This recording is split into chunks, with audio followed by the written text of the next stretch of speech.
Hey guys, and welcome back to I Confess, a little mini series here on the channel where I sit down and read you a little bit of my book, my confessional, which you can go and get right now, and I'd really appreciate it if you did. Anyway, we are on chapter 7, so if you haven't already checked out the previous 1 to 6 chapters, I'd appreciate it if you did. But anyway, today's chapter is called Love Song, and as you can probably guess, it's about love. But I talk about my sexuality and all that kind of stuff in there, but I decided that I'm going to read the segment on my online dating life.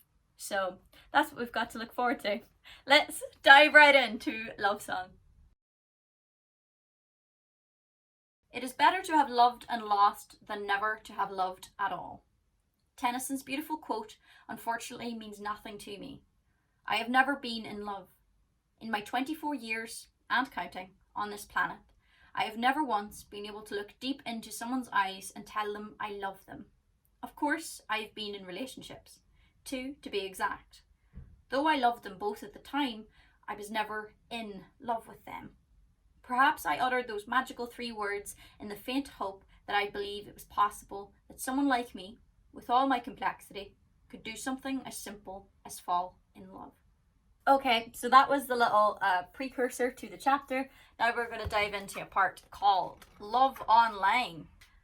After my 3-year relationship with a boy ended, my longest and happiest so far, I struggled to date. By struggled, I mean I didn't date at all. For 4 years, I was as single as one could possibly be.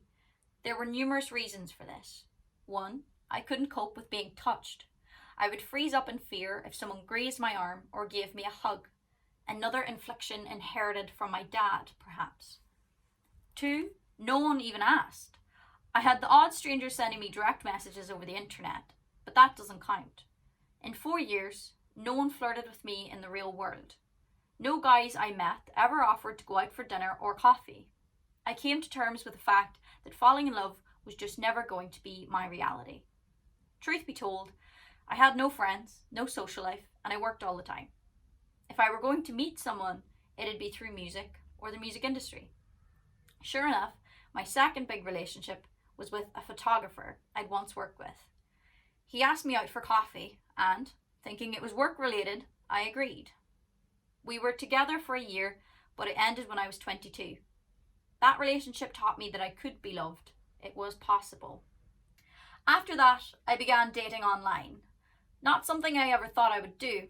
Too many X Factor questions, too many idiots, but it was something that I actually enjoyed.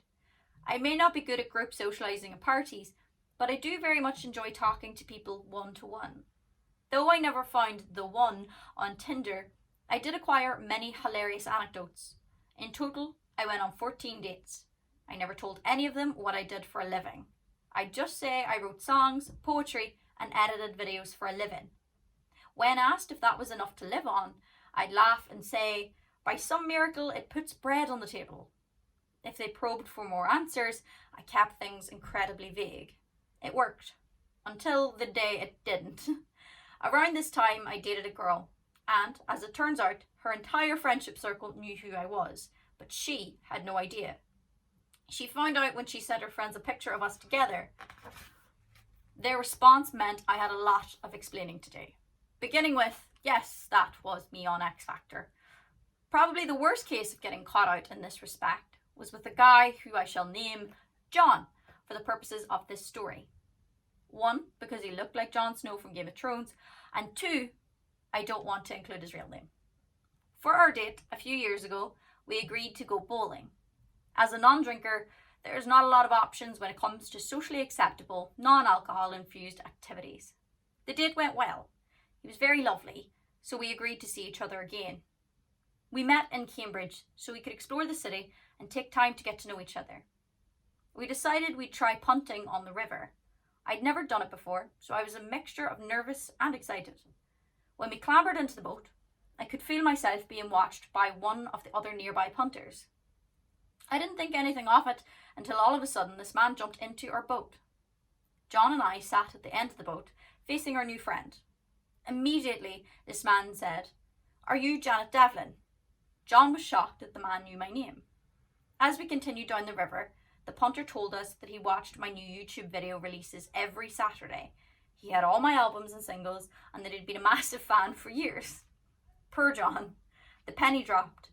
After sharing a selfie with this pleasant punter, I turned to John with an embarrassed expression and awkwardly told him the truth about who I was and why I never told him I was a singer-songwriter on YouTube.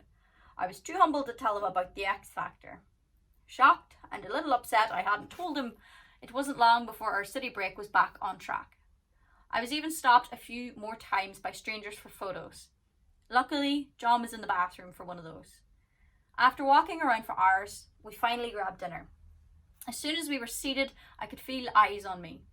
My suspicion was proved correct when our waiter came to take our order. "Some customers at another table have a question," he began. "Are you Janet Devlin from the X Factor?"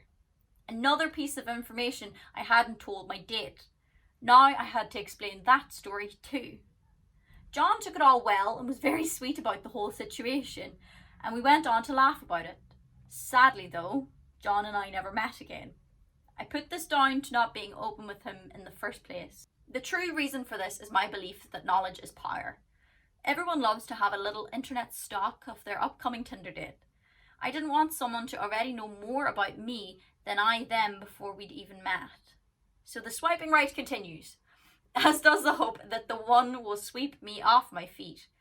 Maybe one day I'll meet the person I'm supposed to be with forever. Or maybe I should just buy all the cats and call it a day. Either way, for now, I'm channeling all the love I do have back into myself and those I care about. Until then, I'll just keep on singing love songs. So just to clarify, any date I go on now, I do tell them who I am. I even link my Instagram because I don't want that to happen ever again.